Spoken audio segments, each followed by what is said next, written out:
In April of 2019, the cancer in my father spread like termites through wet pine. It ate him, as only the terrifyingly small things in this world can eat. I can count on one hand the number of times his mother came to our house, despite the fact we had lived there close on 20 years. She came then, though, her hair perfectly shaped and colored as usual. Color, that's the word she used. When I was 15, I told her that I had dyed my hair a dark brunette color to match my eyes. Oh, Hannah Joy. I could hear her shift the phone to her other shoulder. It is not dyed, it's colored. Only, her voice cracked into a cough before she continued, only certain types of women dye their hair. Now, her wooden cane in hand, she sat on the oversized chair next to the bed.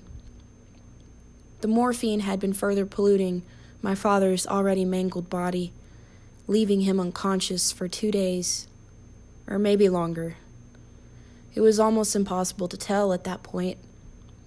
The days fused together like parallel lines on a long stretch of road.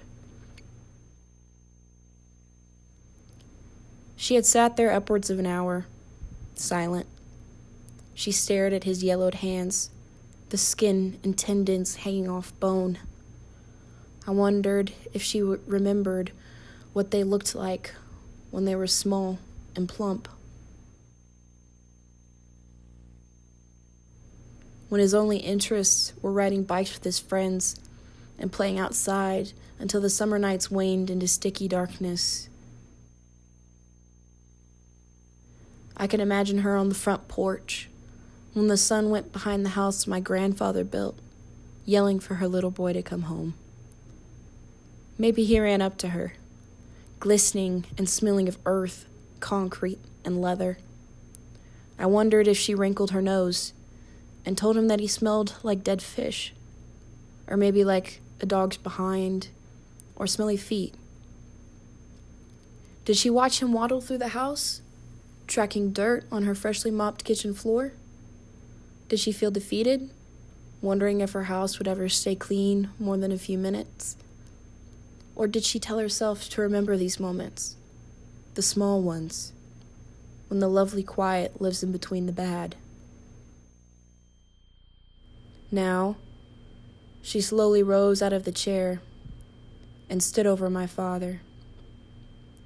She placed her head gently on his caving chest and sobbed. My mother, uncle, and I shifted our eyes to the stained beige carpet. She cried until her breath became loud and sharp. When she sat up, mascara unsmudged, she kept her eyes straight ahead.